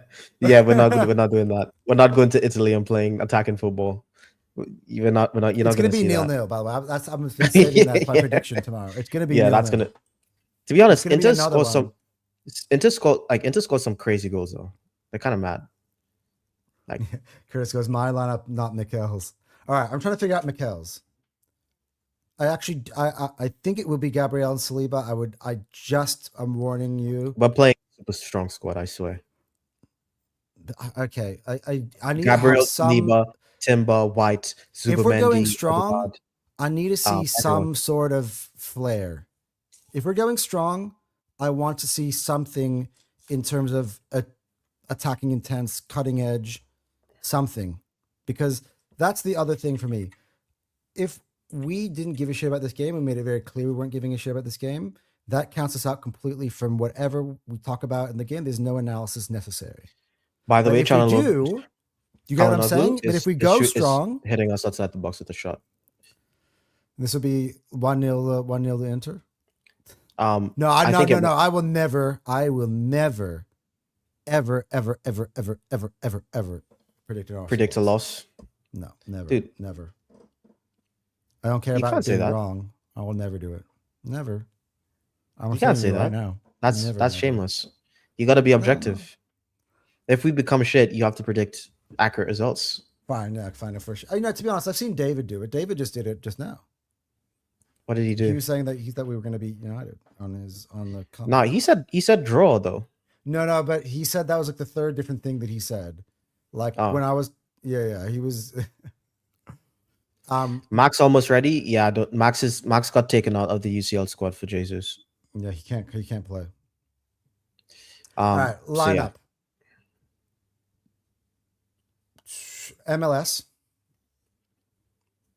No, he's gonna get cooked, but he's dude. It's Italy. MLS started Bayern. That's when he was okay at the start of the season. He's gotten progressively worse. When all three of their wingers took turns, and their number 10 all took turns cooking him.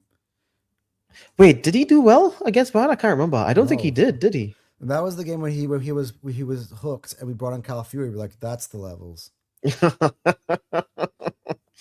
That was the beginning of the end, wasn't it, for him?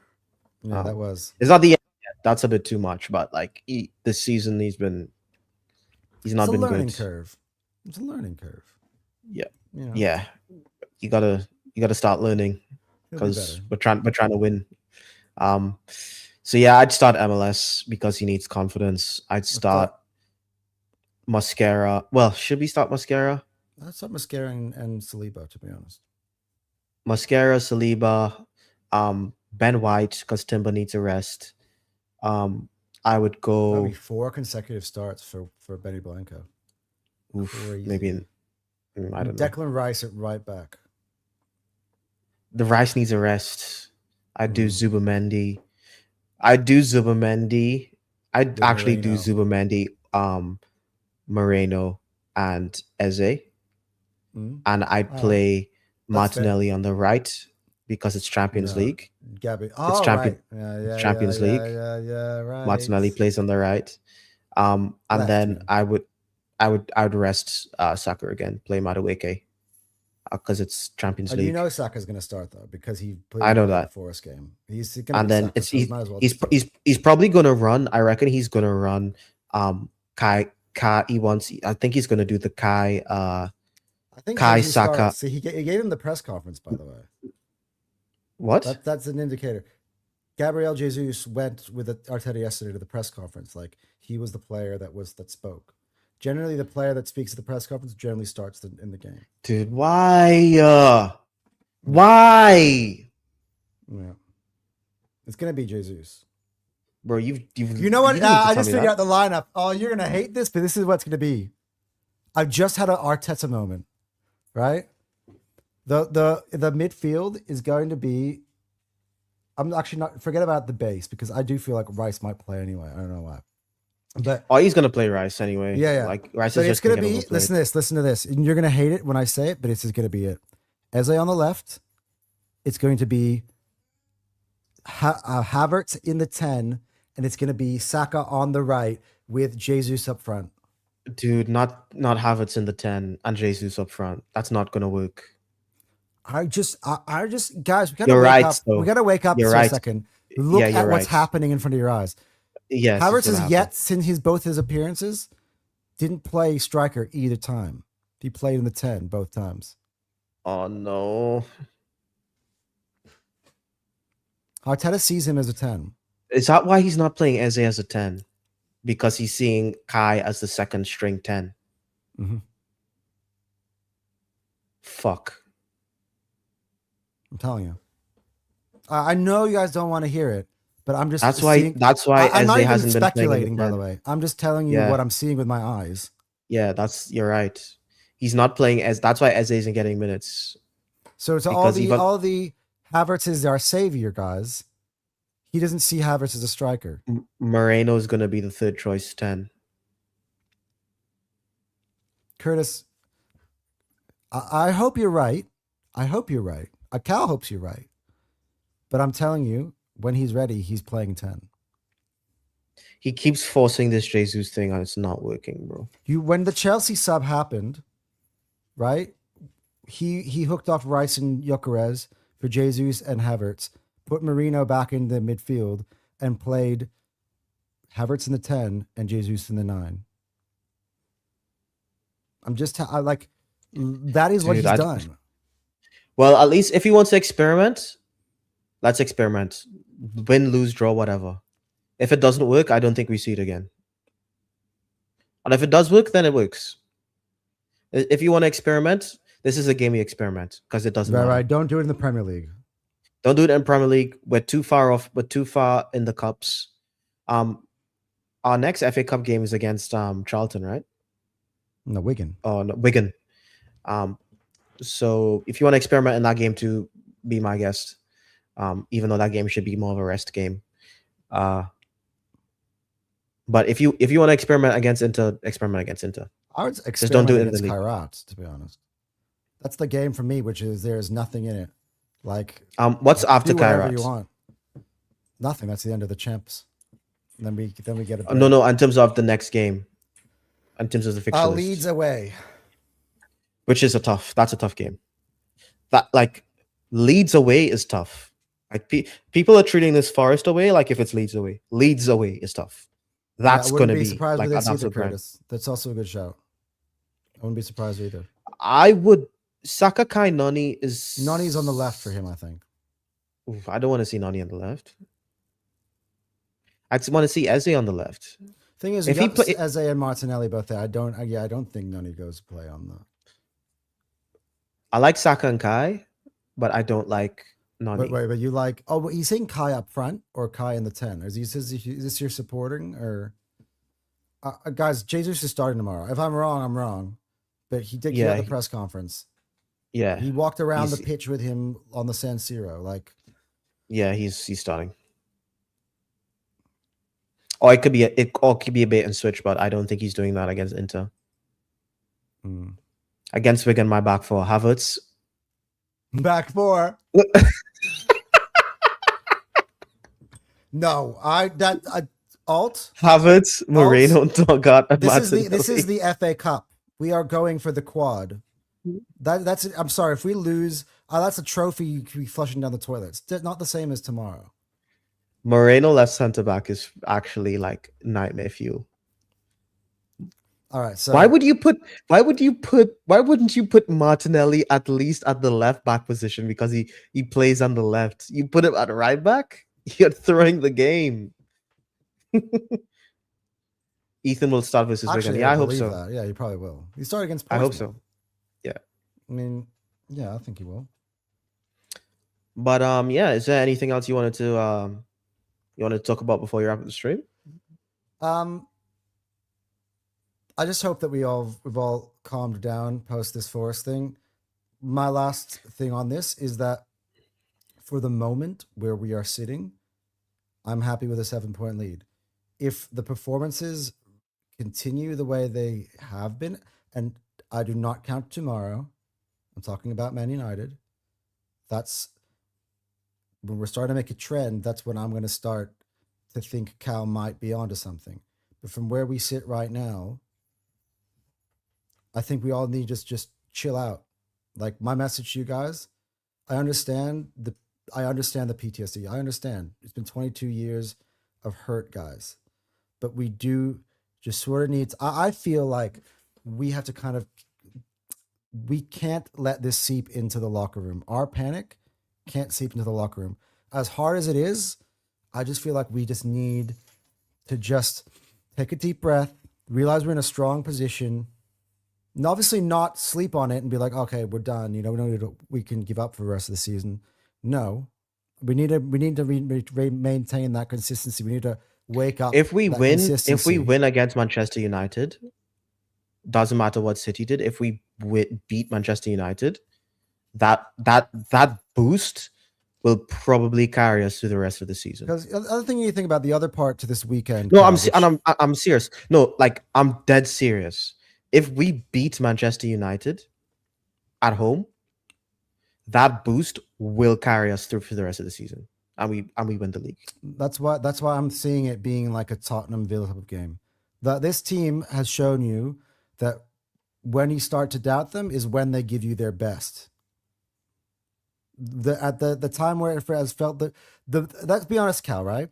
The most under pressure game we've had in the Premier League in terms of feeling like so far to date, in terms of the turning point, and it has proven to be thus far, was when we played Villa at home. Because had we lost that game, the Newcastle game and the Villa game are the two big ones. Had we lost that game, the City would have had the chance to take the lead, and Villa would have cut it level. We would have been level on points. We absolutely they were 3 points behind at the time. We went out, we absolutely obliterated them. At the end of the day, when let's not doubt them until they show you for real that they're to be doubted. For me, I can't say, hey, this team. What if we lose against Manchester United? That's a different conversation. What do you mean? You just had the conversation. You just had the conversation about what would happen if we win. If we lose, okay. Here's the thing, right?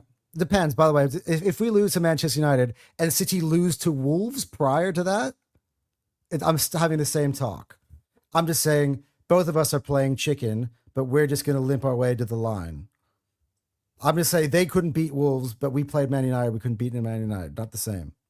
That's what I would say. It really the two results go hand in hand for me. So if Fancy just show you they're really dead. There's death in their eyes. I would say this. There's just death in their eyes. Either results. Okay, either results, and I'm done. Right. If Manchester City drop points to Wolves, I'm saying we're winning the league no matter what. If they drop any points to Wolves, if we beat Manchester United, I'm saying, yeah, we're probably just going to win this league. Like, we're winning the league. I'll say that with chest. If we beat Manchester United, yeah, because and big ups to Michael at Tottenham and Liverpool as we went. Big ups to Michael. I think this is the first time you've chatted. You said, "Hello, guys. Being genuine and fair, I think City will lose points in the next 4 games." I think that's a very high likelihood as well. But I'm not sure if we're going to go unbeaten for our next 4. That's my thing, right? What's our next 4 Prem games? The thing is it's not equal, right? Because let's say we match their results. Let's say we both drop points within the next 4 games, right? If we match the results and we're still 7 points ahead, it's dark. It's really dark for them. Like really. That's what I'm saying. The pressure is on them, Cal. That's one thing I want to kind of put onto the people, right? Everyone kind of is feeling the pressure on us, but the pressure's on them. They're the ones that went out to the market to buy. They're the ones who are supposed to be the boogeyman, and they're 7 points behind. We have points in the bank. We've got insurance. They don't. Arsenal next 4 games in the Prem. The one moment that Arsenal do capitalize on their drop points and we actually do it, that's the sword. We are 1 sword away, I feel, from finishing this. Yeah, pretty much. Okay, Arsenal next 4 games. Manchester United at home, Leeds away, Sunderland at home, Brentford away. Those away games are tricky, though. Yeah, and then we played Tottenham away as well right after that. But and then Chelsea. We played Tottenham away and then Chelsea at home back to back. Yeah, we played them. Wasn't that last time we played them back to back? It's not. I don't think it's not that straightforward. But first half of the season, honestly, these games are not that. They're not that easy. They're just not. Yeah, they're not. That's why for anybody.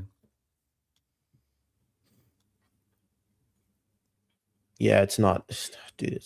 I can't see them closing. I just can't see them closing the gap. Honestly, I'm being genuine. I'm not trying to just gaslight anybody. I actually genuinely don't see a world where they catch up. I don't. If they start showing you something, I might at that point say, hey. But right now we're sitting on the 20th of January 2026. I don't feel threatened by them at all. I don't if they were winning, if they had won 4 in a row, fine. But they're the one who's dropped 4 games in a row. That way, no champion has ever dropped 4 games in a row and gone on to win. By the way, they're on 5 defeats all season. We're on 2. And as Seb said, no champion has ever lost 6. So the one more defeat, and they're in a position where it has never been done, and that's just not champion's form.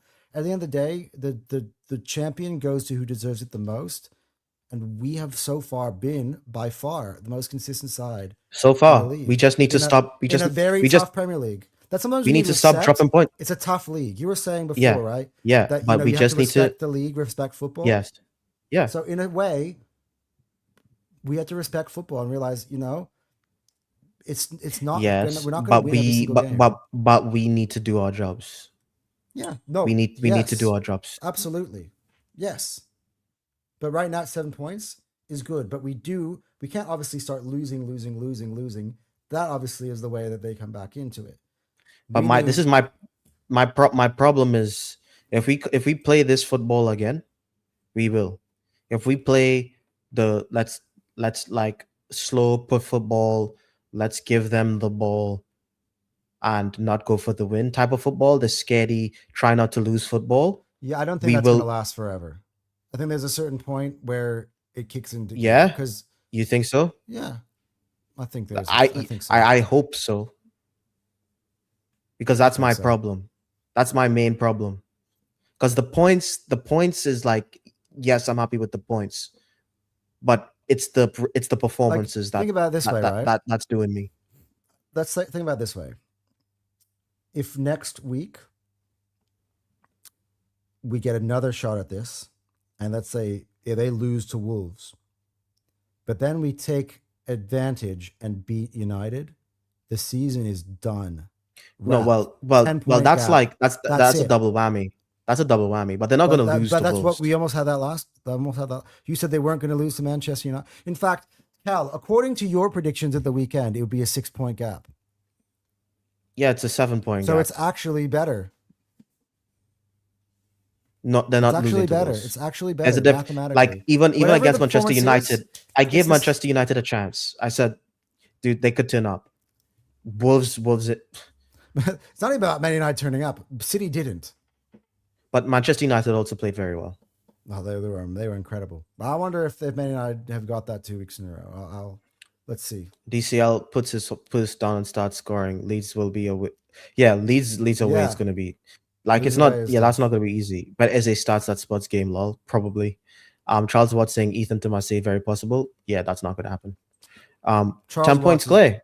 Say Fabrizio Romano, and I'll start to think about it. Anyway, we're getting up close to 2 Yeah. hours. We should probably start wrapping up. Score prediction for Inter. 0-0. I will predict a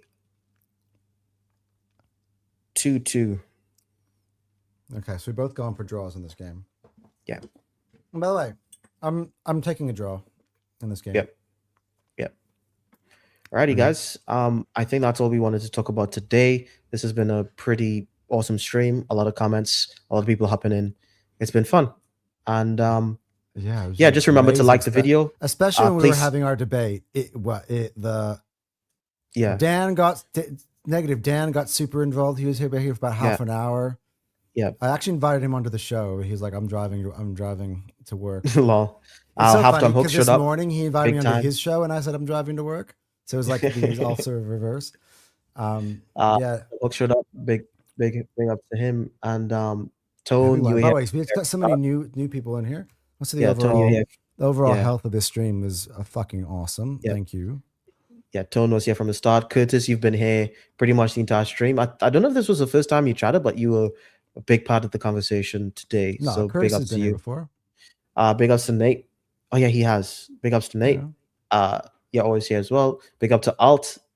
And big up to Curtis. Oh, well, not Curtis again. I meant Luke Watts. And I think this guy, Phantom, he made one This is comment. second time he's been in the last show. Yeah, Sean he talks called ball, you Andre. Chelsea fan. He called me Andre. I know. That's funny. Sean talks ball called.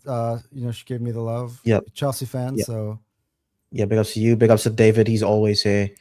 And big ups to all you guys. Big up the chat. Eugene. Please subscribe if you want to see more. We do these by the way, at least twice a week. And halftime hooks as well. Yeah. Big ups to so yeah, please hit the like, please subscribe. And we'll see you guys again. I think we're gonna do another weekend. But we got 2 extra subs today, so whoever did that, big ups to you throughout this stream. But yeah, we are still in the middle of organizing what is going to be, honestly, the stream I've been looking forward to the most. Yeah, if we another can, Thunderdome.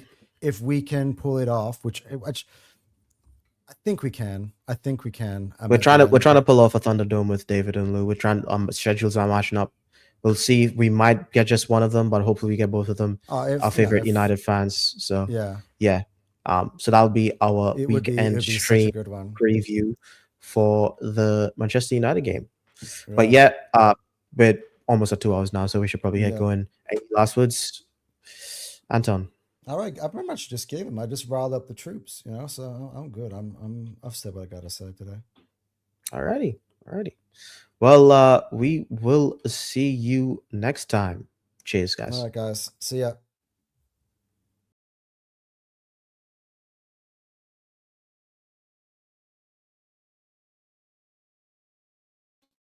Hey.